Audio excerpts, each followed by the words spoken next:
നമസ്കാരം, കേരള ന്യൂസിന്റെ ന്യൂസ് അപ്ഡേറ്റിലേക്ക് സ്വാഗതം. നോക്കാം ഇന്നത്തെ പ്രധാന വാർത്തകൾ. തൊഴിലിടങ്ങളിൽ സ്ത്രീകൾക്ക് സുരക്ഷ ഉറപ്പുവരുത്തുന്നതിനായി ആഭ്യന്തര കമ്മിറ്റി രൂപീകരിച്ചു. നിരോധിക്കൽ പരിഹാര നിയമം 2013 പ്രകാരം 10 ജീവനക്കാരിലധികമുള്ള എല്ലാ സ്ഥാപനങ്ങളിലും ആഭ്യന്തര കമ്മിറ്റി രൂപീകരിക്കണം. ഇത്തരത്തിൽ ആഭ്യന്തര കമ്മിറ്റി രൂപീകരിച്ചിട്ടില്ല എന്നുണ്ടെങ്കിൽ 50,000 രൂപ വരെ പിഴ അടയ്ക്കേണ്ടി വരും. വിഴിഞ്ഞം അന്താരാഷ്ട്ര തുറമുഖം ഇന്ന് മുതൽ വാണിജ്യാടിസ്ഥാനത്തിൽ പ്രവർത്തിക്കും. ട്രയൽ റൺ കാലാവധി പൂർത്തിയായതോടെയാണ് കൊമേഴ്ഷ്യൽ ഓപ്പറേഷൻസ് തുടങ്ങുന്നത്. അടുത്ത 4 വർഷത്തിനകം 10,000 കോടി രൂപയുടെ നിക്ഷേപമിറക്കി പദ്ധതി പൂർത്തിയാക്കാനാണ് അദാനി പോർട്ട് അധികൃതരും സർക്കാരും തമ്മിലുള്ള ധാരണ. നെപ്റ്റ്യൂണിന് സമാന വലിപ്പമുള്ള എക്സോ പ്ലാനറ്റ് കണ്ടെത്തി നാസ. ടോയ് 3261b എന്ന് പേരിട്ടിരിക്കുന്ന ഈ ഗ്രഹത്തിലെ ഏറ്റവും വലിയ സവിശേഷത വെറും 21 മണിക്കൂർ കൊണ്ട് 1 വർഷം പൂർത്തിയാക്കുന്നു എന്നതാണ്. ഭൂമി അതിന്റെ പരിക്രമണ പാതയിലൂടെ സൂര്യനെ ഒരു തവണ ചുറ്റാൻ 365 ദിവസം വേണം എന്നിരിക്കെയാണ് ടോയ് 3261b അമ്പരിപ്പിക്കുന്നത്. ഓസ്കാർ പുരസ്കാരത്തിനുള്ള പ്രാഥമിക പട്ടികയിൽ ഇടം നേടി മലയാള ചിത്രം ആടുജീവിതത്തിലെ ഗാനങ്ങളും ഒറിജിനൽ സ്കോറും. ഇസ്തിഗഫർ, പുതുമഴ എന്നീ പാട്ടുകളും ചിത്രത്തിന്റെ ഒറിജിനൽ സ്കോറുമാണ് പ്രാഥമിക പട്ടികയിൽ ഇടം പിടിച്ചത്. കേന്ദ്ര കാലാവസ്ഥാ വകുപ്പ് പുറത്തിറക്കിയ ഏറ്റവും പുതിയ അറിയിപ്പ് പ്രകാരം കേരളത്തിൽ ഒരു ജില്ലയിലും അതിതീവ്ര മഴ മുന്നറിയിപ്പായ റെഡ് അലർട്ട് പ്രഖ്യാപിച്ചിട്ടില്ല.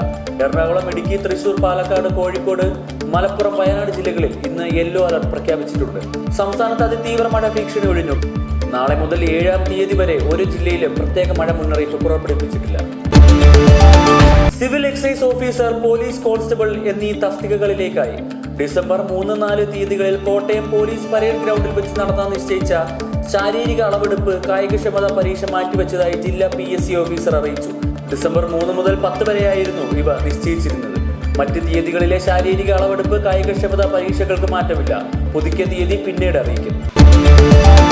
സംസ്ഥാനത്ത് സ്വർണ്ണവില ഉയർന്നു. പവന് 320 രൂപയാണ് ഇന്ന് കൂടിയത്. ഇതോടെ 2 ദിവസത്തിനിടയ്ക്ക് ശേഷം സ്വർണ്ണവില വീണ്ടും 57,000 കടന്നു. ഒരു പവൻ സ്വർണത്തിന്റെ ഇന്നത്തെ വിപണി വില 57,040 രൂപയാണ്.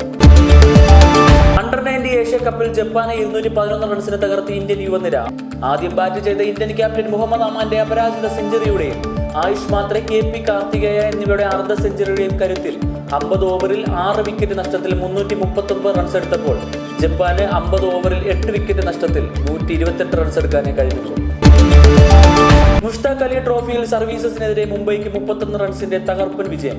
ആദ്യം ബാറ്റ് ചെയ്ത മുംബൈ സൂര്യകുമാർ യാദവിന്റെയും ശിവൻ ദുബൈയുടെ വെടിക്കെട്ട് 50 കരുത്തിൽ 20 ഓവറിൽ 4 വിക്കറ്റ് നഷ്ടത്തിൽ 192 റൺസ് എടുത്തപ്പോൾ സർവീസസിന് 19.3 ഓവറിൽ 153 റൺസിന് ഓൾ ഔട്ടായി.